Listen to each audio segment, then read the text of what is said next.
ಕಿತ್ತಂಡೂರು ವೆಂಕಟರಾಮ್ರವರ ಸಾರಥ್ಯದಲ್ಲಿ ನಡೆಯುತ್ತಿರುವ punch TV Kannada ನ್ಯೂಸ್ಗೆ ಸ್ವಾಗತ.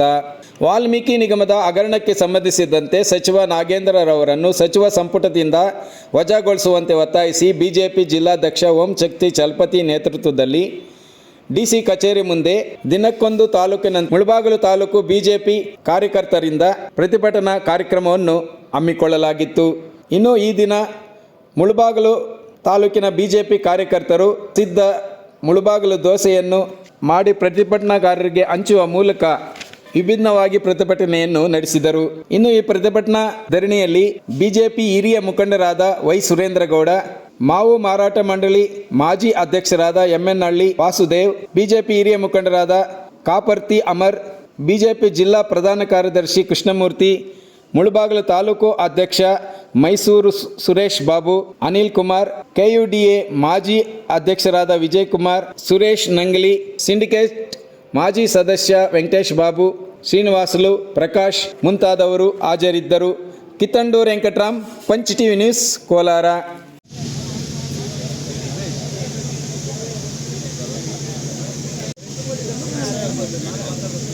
ಭ್ರಷ್ಟ ಕಾಂಗ್ರೆಸ್ ಸರ್ಕಾರಕ್ಕೆ ಹೇಳಿ ಧಿಕ್ಕಾರ, ಭ್ರಷ್ಟ ಸಚಿವ ನಾಗೇಂದ್ರನಿಗೆ ಹೇಳಿ ಧಿಕ್ಕಾರ, ಭ್ರಷ್ಟ ಮುಖ್ಯಮಂತ್ರಿ ಶ್ರೀ ಡಿ.ಕೆ. ಶಿವಕುಮಾರ್ಗೆ ಹೇಳಿ ಧಿಕ್ಕಾರ, ಭ್ರಷ್ಟ ರಾಹುಲ್ ಗಾಂಧಿಗೆ ಹೇಳಿ ಧಿಕ್ಕಾರ, ಭ್ರಷ್ಟ ಕಾಂಗ್ರೆಸ್ ಸರ್ಕಾರಕ್ಕೆ ಹೇಳಿ ಧಿಕ್ಕಾರ, ಭ್ರಷ್ಟ ಮುಖ್ಯಮಂತ್ರಿ ಡಿ.ಕೆ. ಶಿವಕುಮಾರ್ಗೆ ಹೇಳಿ ಧಿಕ್ಕಾರ,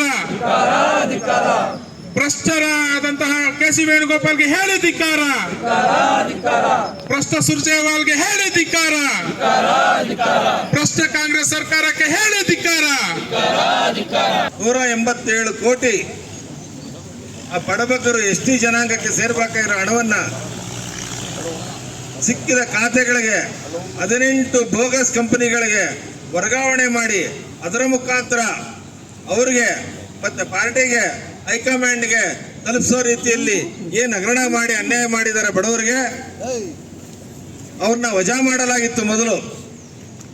ಮತ್ತೆ ಈಗ ಯಾಕಂದ್ರೆ ಒಳ್ಳೆಯವ್ರಿಗೆ ಕಾಲ ಇಲ್ಲ, ಈ ತರ ಭ್ರಷ್ಟಾಚಾರ ಯಾರು ಚೆನ್ನಾಗಿ ಮಾಡಿದ್ರೆ ಅವ್ರಿಗೆ ಗ್ರೇಡ್ 1 ಕೊಡ್ತಾರೆ ಕಾಂಗ್ರೆಸ್ ಅಲ್ಲಿ. ಆ ರೀತಿ ಇವತ್ತು ಮತ್ತೆ ನಾಗೇಂದ್ರನ ಅಧಿಕಾರಕ್ಕೆ ತಂದು ಮತ್ತೆ ಭ್ರಷ್ಟಾಚಾರ ಮಾಡಿ ಈ ಹಣವನ್ನ ಮತ್ತೆ ಹೈಕಮಾಂಡ್ಗೆ ತಲುಪಿಸೋದೇ ಅವರ ಪ್ಲಾನು. ಬಂಧುಗಳೇ, ನಾವು ಈ ತರ ದೇಶವನ್ನ ಯಾವ ರೀತಿಯಲ್ಲಿ ಕೊಳ್ಳೆ ಹೊಡಿತಾ ಇದ್ದಾರೆ ಇದನ್ನ ನಾವು ಪಡೆದಾಗಿದೆ. ದೇಶದ ಉದ್ದಕ್ಕೂ ಏನೇನು ಹಗರಣಗಳು ಮಾಡಿ ಅವರು ಕಾಂಗ್ರೆಸ್ ಅವರು ಮನೆ ಸೇರಿ ಆಗಿದೆ. ಇನ್ನು ಕರ್ನಾಟಕದಲ್ಲೂ ಅದೇ ಗತಿ ಆಗತ್ತೆ. ಅದೇ ರೀತಿಯಲ್ಲಿ ನಾವು ಏನು ಇವತ್ತು ಧರಣಿ ಕೂತಿದ್ದೀವಿ, ಈ ನಾಗೇಂದ್ರನ ವಜಾ ಮಾಡದಿದ್ರೆ ನಾವು ನಿರಂತರವಾಗಿ ಇನ್ನೂ ಉಗ್ರ ಹೋರಾಟ ಮಾಡ್ತೀವಿ. ಯಾಕಂದ್ರೆ SC/ST ಜನಾಂಗ ಅಂದ್ರೆ ಬಿಜೆಪಿಗೆ ಆಗಲ್ಲ ಅಂತ ಯಾರೋ ಒಂದು ಹೇಳಿಕೆ ಕೊಟ್ರು. ST ಜನಾಂಗದ ಹಣ ತಿಂದಾಕಕ್ಕೆ ಆಗುತ್ತೆ. SC/ST ಜನಾಂಗ ಎಲ್ಲೇ ಕೂತ್ರೆ ಎದ್ದು ನಾವು ತೊಳೆದು ಬಿಜೆಪಿ ಅವರು ಈ ತರ ನಮಗೆ ಅವಮಾನ ಮಾಡ್ತಾರೆ ಅಂತ ಹೇಳ್ತಾರೆ ಇನ್ನೊಬ್ಬ ಖರ್ಗೆ ನಾಯಕರು. ಅದೇ ರೀತಿ ನಾವು ಹೇಳ್ತೀವಿ, ನಮ್ಮಲ್ಲಿ SC/ST ಜನಾಂಗ ಇಲ್ವಾ? ಅತಿ ಹೆಚ್ಚು MLAಗಳು MP ಗಳು ಗೆದ್ದಿರೋದು ಭಾರತೀಯ ಜನತಾ ಪಾರ್ಟಿಯಲ್ಲಿ. ಆ ಕಾಂಗ್ರೆಸ್ ಮುಖಂಡರು ಆ ಲಿಸ್ಟ್ ತೆಗೆದು ನೋಡ್ಲಿ, ಅತಿ ಹೆಚ್ಚು SC/ST ಜನಾಂಗ ಗೆದ್ದಿರೋದು. ಅತಿ ಹೆಚ್ಚು SC/ST ಜನಾಂಗಕ್ಕೆ ಒಂದು ಒಳ್ಳೆ ಕೆಲಸಗಳು ಕಾರ್ಯಕ್ರಮಗಳು ನಡೀತಾ ಇರೋದು ಭಾರತೀಯ ಜನತಾ ಪಾರ್ಟಿಯಲ್ಲಿ. ಯಡಿಯೂರಪ್ಪನವರ ಒಂದು ಮಂತ್ರಿಮಂಡಲದಲ್ಲಿ SC/ST ಜನಾಂಗಕ್ಕೆ ಅತಿ ಹೆಚ್ಚು ಹಣ ಬಿಡುಗಡೆ ಮಾಡಿದ್ರು. ಅದನ್ನ ಬರ್ತು ಅವರ ಹಣನ ಅಷ್ಟೋ ಇಷ್ಟ ಕಮ್ಮಿ ಕೊಟ್ಟು ಅದನ್ನು ದೋಚಿದಾರಲ್ಲ ಬಂಧುಗಳೇ. ಅದರಿಂದ ಮತ್ತೆ ರೆಸ್ಪೆಕ್ಟ್ ಮಾಡ್ತಾರೆ ಯಾರು? ನಾಗೇಂದ್ರ ಪರವಾಗಿ ಉಳಿದ ಕಾಂಗ್ರೆಸ್ ಭ್ರಷ್ಟ ಮಂತ್ರಿಗಳು ಏನಂತ, ಇದು ಏನಿಲ್ಲ ಇದರಲ್ಲಿ ಹಗರಣನೇ ಇಲ್ಲ ಅಂತ. ಯಾಕಂದ್ರೆ 18 ಬೋಗಸ್ ಕಂಪನಿಗಳಿಗೆ ಹಣ ಹೋಗಿರೋದು ತಪ್ಪ, ಬೇರೆ ಬೇರೆ ಬಂಗಾರದ ಅಂಗಡಿಗಳಿಗೆ ಹೋಗಿರೋದು ತಪ್ಪ. ಆ ಹಣನ ಮತ್ತೆ ಬೇರೆ ಮುಖಾಂತರ ಅವರಿಗೆ ವರ್ಗಾವಣೆ ಆಗಿರೋದು ಕಣ್ಣು ಕಾಣ್ತಾ ಇದೆ ಬಂಧುಗಳೇ. ಆದ್ದರಿಂದ ಈ ನಾಗೇಂದ್ರ ಬಗ್ಗೆ ಏನು ನಾವು ಇವತ್ತು ಹಗರಣ ಅದನ್ನ ಇದನ್ನ ಮಾಡಬೇಕು, ವಜಾ ಮಾಡಬೇಕು ಅಂತ ನಾವು ಧರಣಿ ಮಾಡ್ತಾ ಇದೀವಿ. ಇದನ್ನ ಇನ್ನೂ ಮುಂದುವರಿಸ್ತೀವಿ, ಉಗ್ರ ಹೋರಾಟ ಮಾಡ್ತೀವಿ ಅಂತ ಎಚ್ಚರಿಕೆ ಕೊಡ್ತಾ ಇದೀವಿ. ರಾಜ್ಯದ ವಿರೋಧ ಪಕ್ಷದ ನಾಯಕರು ಹಾಗೂ ರಾಜ್ಯಾಧ್ಯಕ್ಷರ ನೇತೃತ್ವದಲ್ಲಿ ವಿಧಾನಸೌಧದಲ್ಲಿ ನಡೀತಾ ಇದೆ. ಅದೇ ರೀತಿಯಲ್ಲಿ ಕೋಲಾರ ಜಿಲ್ಲೆಯಲ್ಲಿ ಇವತ್ತು ಏನು ಜಿಲ್ಲಾ ಅಧ್ಯಕ್ಷರ ನೇತೃತ್ವದಲ್ಲಿ ಇವತ್ತು ನಾವೆಲ್ಲ ಕೂಡ ಇಲ್ಲಿ ಪ್ರತಿಭಟನೆ ಮಾಡ್ತಾ ಇದ್ದೇವೆ. ಅದೇ ರೀತಿಯಲ್ಲಿ ಎಲ್ಲ 39 ಜಿಲ್ಲೆಗಳ ಸಂಘಟನಾತ್ಮಕ ಜಿಲ್ಲೆಗಳಲ್ಲಿ ನಡೀತಾ ಇದೆ. ಇದನ್ನು ರಾಜೀನಾಮೆ ಕೊಡೋರು ಕೂಡ ಮುಂದುವರಿಸ್ತೇವೆ ಅಂತಕ್ಕಂಥ ಮಾತನ್ನು ಹೇಳಕ್ಕೆ ಇಚ್ಛೆಪಡ್ತೀನಿ. ಸಿದ್ದರಾಮಯ್ಯ ಅವರು ಹೇಳಿದ್ದಾರೆ, ಇದು 180 ಕೋಟಿ 200 ಕೋಟಿ ಅಲ್ಲ, ಗಾಳಿ 87 ಕೋಟಿ.